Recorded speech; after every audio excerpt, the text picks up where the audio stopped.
अगर आपकी उम्र 15 से लेकर 40 है तो यकीन मानो ये वीडियो आपके लाइफ के सबसे इम्पोर्टेंट वीडियोस में से एक होगी। मैंने देखा है इंडिया में हर चीज की नॉलेज रखते हैं लोग, हर फील्ड की नॉलेज भले ही सबके पास रहती है, लेकिन फाइनेंशियल नॉलेज बहुत कम है लोगों के पास। और जो लोग फाइनेंशियल नॉलेज देते हैं वो भी सिर्फ कोर्स बेच कर देते हैं हजारों रुपए का, या कोई प्रोडक्ट प्रमोट कर रहे होते हैं। लेकिन आज आप प्योर नॉलेज गेन करोगे और ये जो जानकारी जो आप इस वीडियो में जानोगे वो आपकी लाइफ बदल सकती है। अगर ये नॉलेज आपको हो तो आप बाकियों से आगे तो निकल ही जाओगे। पूरे वीडियो का ड्रामेटिक सा एक हिंट देता हूँ मैं आपको। आइंस्टाइन ने कहा था compounding is the 8th wonder of the world. मैं फिर से दोहराता हूँ, आइंस्टाइन ने कहा था compounding is the 8th wonder of the world.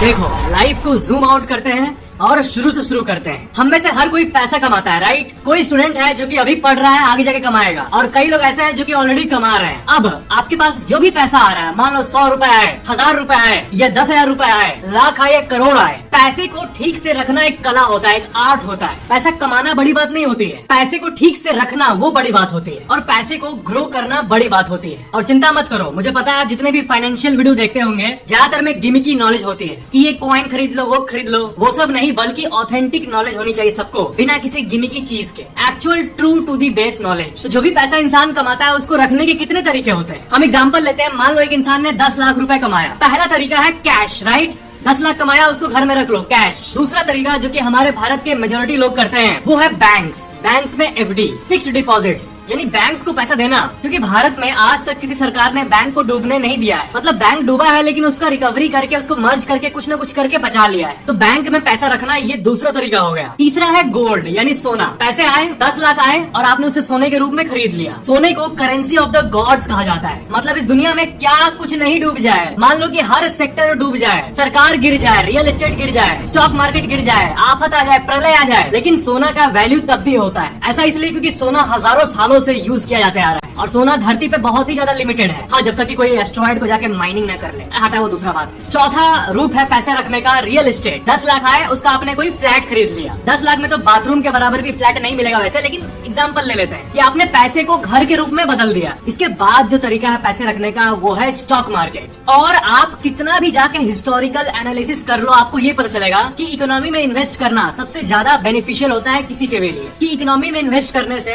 देश के स्टॉक मार्केट में इन्वेस्ट करने से सबसे ज्यादा पैसा बना है आज तक। और आपको जैसा पता होगा कि मैं हर कुछ को एकदम सिंपली समझाता हूँ बिना किसी कंफ्यूजन के। तो हम ये एज्यूम करते हैं कि साल 2000 चल रहा है, ठीक है, आज से 24 साल पहले, और किसी के पास 10 लाख रुपए है उस टाइम इन्वेस्ट करने को, और उस इंसान ने कैश रख लिया अपने बेड के नीचे। मे बी काली कमाई होगी, मे बी। तो आज 2024 में उस कैश की वैल्यू 10 लाख की 10 लाख ही रहेगी। Common sense, right? अब बात करते हैं बैंक एफडी। तो एवरेज बैंक रेट को ले लें तो अगर 24 साल तक वही पैसे बैंक में रखे रहते हैं, और ठीक आज के दिन वो बैंक जाता और पूछता मेरे 24 साल पहले के 10 लाख रुपए का वैल्यू आज कितना है, तो बैंक वाला कहता है सर आपका है 40 लाख। हाँ, 40 लाख, जैसे कि आप इस टेबल में देख पा रहे हो। इसके बाद आता है रियल एस्टेट। देखो, रियल एस्टेट जो है ना, यानी प्रॉपर्टी इन्वेस्टिंग, वो बहुत थोड़ा कंफ्यूजिंग है, क्योंकि वो लोकेशन पे डिपेंड करता है। गाँव में ऐसे कई लैंड है जिनका उतना रेट नहीं बढ़ा है, बहुत नॉमिनल बढ़ा है, और अगर वही दिल्ली, मुंबई या फिर कोई मेट्रो सिटी में कोई लैंड लिया हो 24 साल पहले, तो आज वो 100, 200, 250 गुना तक बढ़ गया है। तो हम लोग एक्सेप्शनल केस को हटा देते हैं। एक्सेप्शनल देखेंगे तो थोड़ी होगा, हमें एवरेज देखना होगा। तो रियल एस्टेट की बात करूं तो एवरेजली किसी ने साल 2000 में 10 लाख रुपए लगाए होते हैं तो आज 60 लाख रुपए बन गए होते हैं, क्योंकि ओवरऑल रियल एस्टेट इकोनॉमी इतना बड़ा है। अब बात करते हैं सोने की। सोना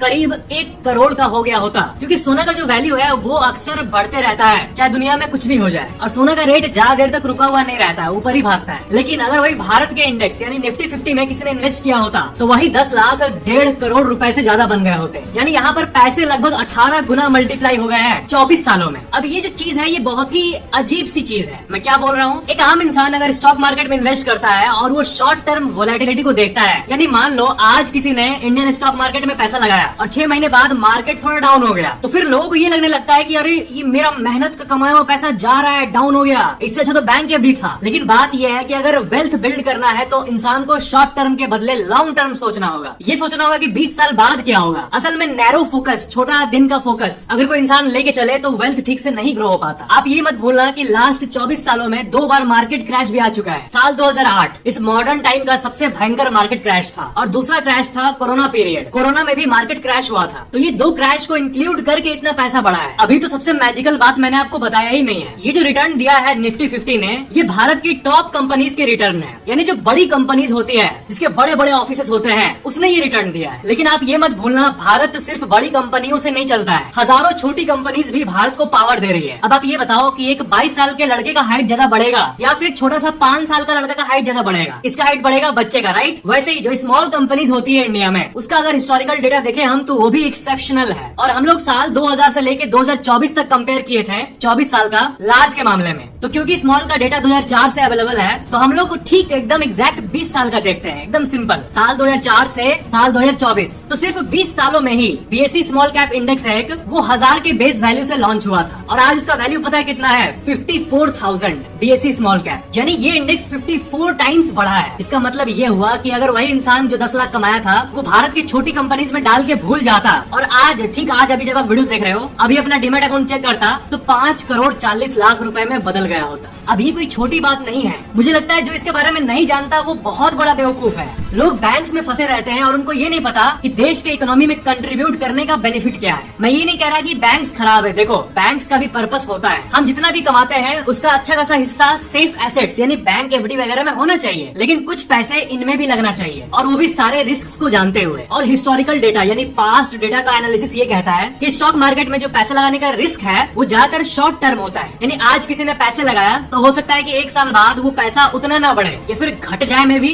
या फिर 10 लाख का 9 लाख हो जाए में भी। लेकिन असल में जिनका हार्ट एकदम मॉन्क की तरह है, जो अपने आप को ऐसे पीरियड में कंट्रोल करके रह सकते हैं, वही बड़ा वेल्थ बनाते हैं। और देखो, मैं किसी भी प्रोडक्ट या सर्विस का नाम इस वीडियो में नहीं ले रहा हूँ, और न ही डिस्क्रिप्शन में कोई लिंक है, क्योंकि ये जनरल प्योर अवेयरनेस वीडियो है जो कि सबको होना चाहिए। बात यह है कि जिसको ये जानकारी होती है वो बताते नहीं कि सामने वाले का भी वेल्थ बन जाएगा, लेकिन ये बहुत छोटी सोच है। बात यह है कि अगर हर कोई ही इन्वेस्ट करने लगे तो इकोनॉमी और ऊपर जाएगी, सबको और फायदा होगा। अब एक बहुत ही डीप सी बात मैं बोलने जा रहा हूँ, इसको आपको ध्यान से समझना होगा। आपको क्या लगता है, आप कहीं भी पैसा लगाओ, अगर वो आपको 7% इंटरेस्ट दे रहा है और एक दूसरी जगह जहाँ पे आपको 9% इंटरेस्ट मिल रहा है, दोनों में उतना अंतर नहीं होगा, राइट? क्योंकि 2% का ही तो अंतर है ना? लेकिन जब कंपाउंडिंग की बात आती है ना, तो एक्चुअल में बहुत फर्क होता है। तो देखो, अब हम कैलकुलेट कर रहे हैं कि किसी ने 10 लाख रुपए लगाया और 1 साल के लिए लगाया, तो 1 साल बाद 70,000 रुपए बढ़ चुके होंगे पूरे 1 साल में, 7% जो कि बैंक देता है। अब इसको बढ़ाते हैं और बढ़ाते बढ़ाते हम जाते हैं 25 साल बाद। तो 25 साल में आप देख सकते हो इन्वेस्टेड अमाउंट 10 लाख है, उसके ऊपर का ब्याज मिला हुआ है 44 लाख 25 सालों में। तो अब जो फंड वैल्यू है वो है 54 लाख, राइट? ये था 7% का हिसाब। अब Indian stock market overall long term में 10% का रिटर्न तो दे ही देता है एवरेजली, ये जितने इन्वेस्टर्स हैं उन सबको पता है। तो अब हम 10 लाख पे कैलकुलेट करते हैं, तो 10% के हिसाब से 1 साल में 1 लाख बढ़ा। तो अब हम जाते हैं 25 साल बाद और देखते हैं कितना फर्क पड़ता है 7% वाले के मुकाबले। तो यहाँ पर देखो, 25 साल बाद यहाँ पर इंटरेस्ट अमाउंट 98 लाख है, यानी ओवरऑल फंड 1 करोड़ का हो चुका है, जो कि पिछले से ऑलमोस्ट डबल है। तो यहाँ पर परसेंटेज की बात करें तो 7 और 10 के बीच में सिर्फ 3 का फर्क है ना,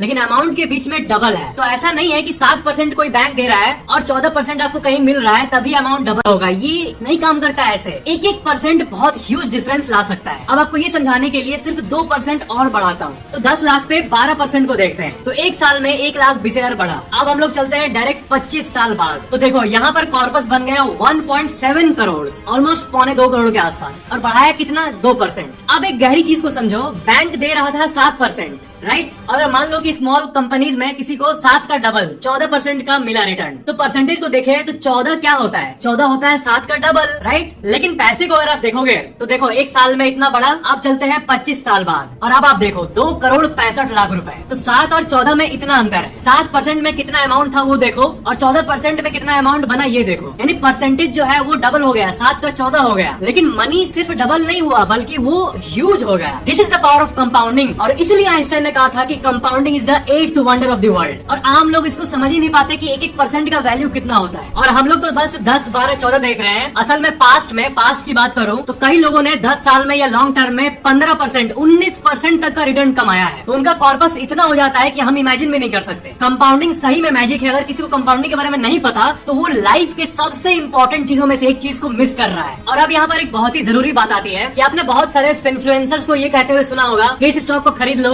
उस स्टॉक को बेच लो। तो पहली बात, किसी के भी सिंगल स्टॉक रिकमेंडेशन को कभी मत मानना जब तक आप अपना एनालिसिस ना करो तो। और एक आम इंसान की बात करें तो किसको उतना टाइम है जो जाके पता करे कि ये स्टॉक अच्छा है या ये स्टॉक अच्छा है? ज्यादातर लोगों की बात हो रही है। हाँ, है वो 2% लोग जो कि स्टॉक में अल्ट्रा ह्यूज वेल्थ बना लेते हैं, जिनको की 50% का CAGR मिल जाता है। जैसे कि टाइटन स्टॉक लास्ट 20 साल में 40% का CAGR दिया है। यानी आज से 20 साल पहले किसी ने इस स्टॉक में पैसा लगाया होता 10 लाख रुपए, तो आज 33 करोड़ रुपए बन गए होते। ये बिल्कुल भी मजाक नहीं है। लेकिन लेकिन लेकिन ध्यान दो इस बात पे, क्या अभी के वैल्यू के हिसाब से वो और ग्रो करेगा? यही पे लोग गलती करते हैं कि हाँ, इसने इतना रिटर्न दिया है तो इसी में लगा लेते हैं क्योंकि ये तो आगे भी बढ़ेगा, राइट? लेकिन अक्सर ऐसा नहीं होता। जो लोग सोचते हैं एट लार्ज, उसका उल्टा ही होता है ज्यादातर समय। और कई लोग यही गलती करते हैं कि अभी कोई स्टॉक मान लो 10 रुपए का है तो उसमें एक ही इंसान ने 10 लाख रुपए लगा दिया ये सोच के कि हाँ, ये तो 5 साल में 1 करोड़ 2 करोड़ हो जाएगा। लेकिन ऐसा करने में ज्यादातर लोग 99% लोग फेल हो जाते हैं। तो इतना जब माथा पेची है कि स्टॉक कौन चुने, राइट? तो यहीं पर पिक्चर में आता है म्यूचुअल फंड्स। म्यूचुअल फंड से तो आपको कुछ याद आ ही रहा होगा। इतने सारे क्रिकेटर्स के एड्स जो कहते हैं म्यूचुअल फंड सही है, तो अब आपको पता चला वो ऐसा क्यों कहते हैं। क्योंकि रियलिस्टिकली स्पीकिंग म्यूचुअल फंड्स आपको गुड रिटर्न दे देते हैं, ना एक्स्ट्रा ऑर्डिनरी रिटर्न, ना ही बैंक की तरह स्नेल की तरह रिटर्न, बल्कि ठीक ठाक रिटर्न। और म्यूचुअल फंड्स के भी बहुत सारे कैटेगरी होते हैं। इतने कैटेगरी आपको देख के लगेगा साला किसमें लगाऊं पैसा, इतना सारा कैटेगरी है। लेकिन ओवरऑल मोटा मोटी बात करें तो 3 कैटेगरी होते हैं। पहला, लार्ज कैप म्यूचुअल फंड्स, यानी ये म्यूचुअल फंड्स उन कंपनीज में पैसा लगाते हैं जो कि ऑलरेडी लार्ज है, जिनके बड़े बड़े ऑफिस है, जैसे कि मैंने कहा एयरटेल,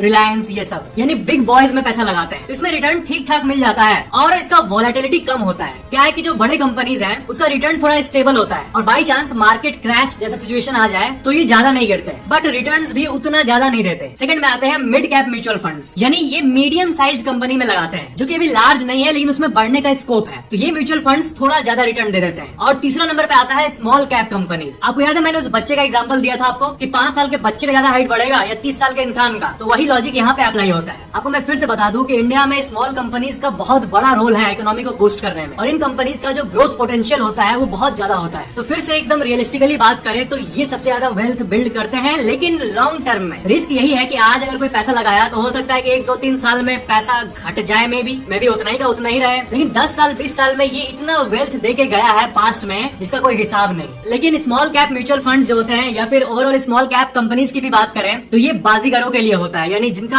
हार्ट बहुत ही स्ट्रांग है। क्योंकि मैं बार बार बोल रहा हूँ कि हर चीज को आपको रियलिस्टिकली देखना है, ये नहीं कि ये एकदम सोने का खजाना आपको मिल गया हो, क्योंकि इसमें समय लगता है। अगर आप समय दोगे तो ये आपको छप्पर फाड़ के पैसे देगा। ऐसा नहीं कि लोग जो दिखाते हैं ना कि ट्रेडिंग कर लो स्टॉक मार्केट में, एक दिन में लाखों रुपए आ रहे हैं, अरे भाई मैं बता रहा हूँ वो सब में कभी मत पढ़ना। इंस्टाग्राम रील्स, यूट्यूब रील्स, ये सब इतने सारे ट्रेडिंग के वीडियो से भरे हुए हैं कि आपको लगेगा कि इससे कितना अमीर बना जा सकता है। ट्रेडिंग मतलब आप आज ही सुबह स्टॉक खरीदे और शाम को ही स्टॉक को बेच दिए। सिंपल भाषा में बताऊं तो इसी को ट्रेडिंग कहा जाता है। और बाकी एक फ्यूचर एंड ऑप्शंस की अलग दुनिया है, वो थोड़ा कॉम्प्लेक्स है। लेकिन यकीन मानो सेबी के रिपोर्ट के हिसाब से 90% से ज्यादा लोग लॉस करते हैं जो कि शॉर्ट टर्म में ये गेम खेलते हैं। शॉर्ट टर्म में ये लोग लॉस करते जाते हैं और असल में पैसा वो बना के ले जाते हैं जो कि लॉन्ग टर्म के लिए मार्केट में पैसा लगाते हैं। कई सालों के लिए जो लोग लगाते हैं वो लोग पैसा बना के निकल जाते हैं। तो एक तरह से मैं कहूँ तो मेरा ये ओपिनियन है, देखो ये मेरी लाइन्स है, कि बैंक्स आपको बस सेफ्टी के नाम पे कम रिटर्न देके चली जाती है और आप उल्लू बन जाते हो। लेकिन यहाँ पर आपको ये भी जानने की जरूरत है कि सारा कमाया हुआ पैसा मार्केट में नहीं लगाना चाहिए। देखो मैं अपनी बात करूँ तो मैं एकदम सिंपल रूल फॉलो किया हूँ और वो है आधा आधा, यानी हाफ हाफ। अब ये हाफ हाफ क्या है? देखो क्योंकि यंग हूँ मैं, क्योंकि अभी मैं रिटायरमेंट से बहुत दूर हूँ, तो मेरा खुद का आधा वेल्थ सेफ एसेट्स में है, यानी बैंक एफडीज वगैरह, लेकिन आधा स्टॉक मार्केट में भी है। यानी बैंक्स का भी पर्पस है, ऐसा नहीं कि बिल्कुल नहीं है। इंसान के पास सेफ पैसा भी होना चाहिए जो कि एकदम पीस ऑफ माइंड दे कि हाँ वो पैसा कहीं नहीं जा रहा, रहेगा अकाउंट में मस्त। लेकिन कुछ पैसा ऐसे वेल्थ जनरेटर्स में भी होना चाहिए। और म्यूचुअल फंड्स की बात को कंटिन्यू करें तो देखो म्यूचुअल फंड्स जो होते हैं वो उस सर्विस को कहा जाता है जहाँ पर एक एक्सपर्ट फंड मैनेजर रहता है और उसके पास सालों का एक्सपीरियंस होता है और वो बहुत सारे स्टॉक्स के बास्केट को खरीदता है। यानी ऐसा नहीं कि वो सारे पैसे को एक ही स्टॉक में लगा दिया, वो अपने रिसर्च के हिसाब से बहुत सारे स्टॉक्स में पैसा लगाता है और वही चीज एक फंड के रूप में रहती है। यानी किसी को अगर माथा पीछी नहीं करना है, बिना मतलब के एनर्जी वेस्ट नहीं करना है, किसी एक्सपर्ट के हाथों में अपना पैसा देना है और पैसे को ग्रो करना है, तो वो जाके म्यूचुअल फंड ले सकता है। एकदम सिंपल है ये म्यूचुअल फंड। किसी भी फैमिली में अगर फाइनेंशियल नॉलेज है तो समझ लो कि परिवार का आधा से ज्यादा काम हो गया। ऐसा इसलिए बता रहा हूँ क्योंकि कई लोग हैं जिनको अवेयरनेस ही नहीं है, यानी जो दिमाग है, ये खोपड़ी है, इसके कोने कोने में नहीं है कि कंपाउंडिंग इन्वेस्टिंग कितना बड़ा मैजिक है। और इस बात को जानना कि 7% कोई एसेट हमें दे रहा है रिटर्न और दूसरी तरफ 14% कोई दे रहा है, तो अगर एंड कॉर्पस 7% वाले का